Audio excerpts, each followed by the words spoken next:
Hi mga be, it's our day 6 of 12 in Japan and let's go to Kyoto. So yan nga, nag-check out na kami sa aming Airbnb na may hagdan. Kinaya naman namin maibaba ang aming mga maleta at sasakay tayo ng Shinkansen for today's video.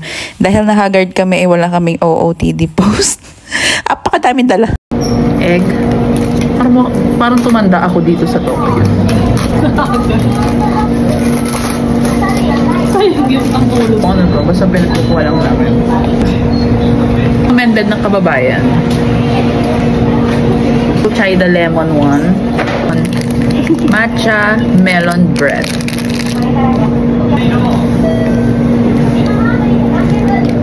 Nasaan na melon?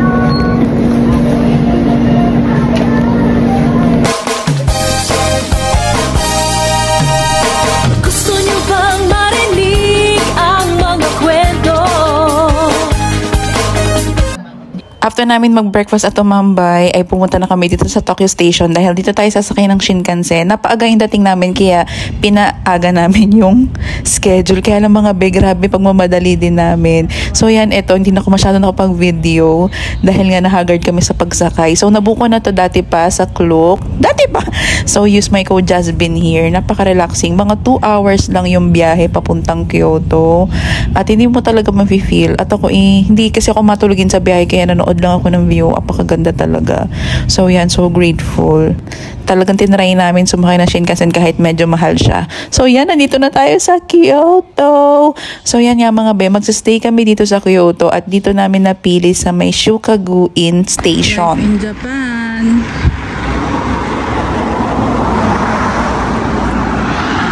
Konti na lang. So medyo probinsya pala ako nakapag-book ng Airbnb mga be. Malay kung gano'n malayo to doon sa mismong talagang busy area ng Kyoto. Pero grabe, sulit naman kasi sobrang peaceful. Ito yung pahinga namin after ng kaguluhan sa Tokyo, gets?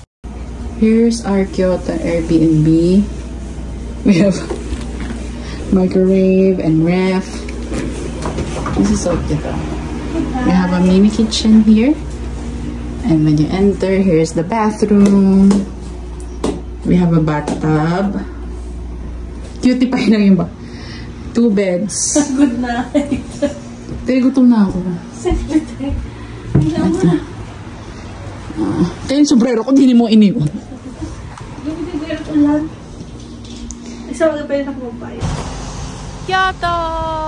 So yan mga be, after namin mag-check-in, naglakad-lakad na agad kami dito. Napaka walang tao, kaya ang saya. So nakita namin tong Menya Goken na ramen, tapos apparently sikat pala siya. So yan, medyo mahirap lang umorder kasi walang English translation yung machine. At yun, parang kung ano na lang yung napindot ko at kung ano yung bestseller. So ito yung mga in-order namin. Kakaibang experience ng ramen to. Hindi to yung mga usually na sa mga ramen house. Medyo mag-gravy siya. Kakaiba yung sauce. At yung napindot ko pala may kasamang kanin na itlog. Kaya sobrang heavy niya. Pero sobrang kakabusog siya mga bi talaga. Yan yung electric fan sa likod ko. Nakakasanto po mas lumihan ko.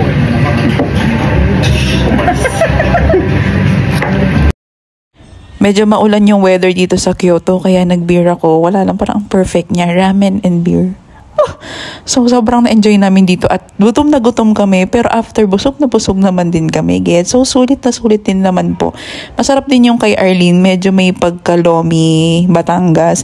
Itong sa akin may pagka-gravy. Tapos yun nga, yung na-order ko may kanin. And masarap pala din siya sa kanin. Ma-orderin nyo to. So mag-gravy siya. Naman, yung rice, nilagyan ko ng egg. Ang sarap!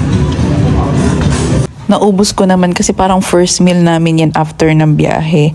So yan, naglakad-lakad lang kami dito. Napaka-peaceful. Kung gusto nyo ng peaceful talaga, dito kayo sa Kyoto. Yan, medyo nung gabi nga lang, medyo natatakot na kami maglakad dyan. So yan, naghanap kami ng ukayan bilang si Arlene ay mahiling mag-ukay at nakita namin nga itong 2nd Street. May 2nd Street dito pala sa Kyoto. Mga be, hindi siya mukhang ukay. Very organized. Ang sarap maghanap ng mga gamit kasi ang organized nga niya, tabi-tabi yung mga kulay, tapos yung mga bag, lahat nandito. Bags, damit. Dami rin namin nabili dito. Actually, ang tagal namin dito at si Arlene i-shopping na shopping. Kung gusto nyo makita yung mga napamili ko nandun sa mga haul videos ko, gets, nakabili dito ako ng Coach na wallet. Ang babaeng maghilig mag-shopping. Alright, that's our first day in Kyoto. Just been here.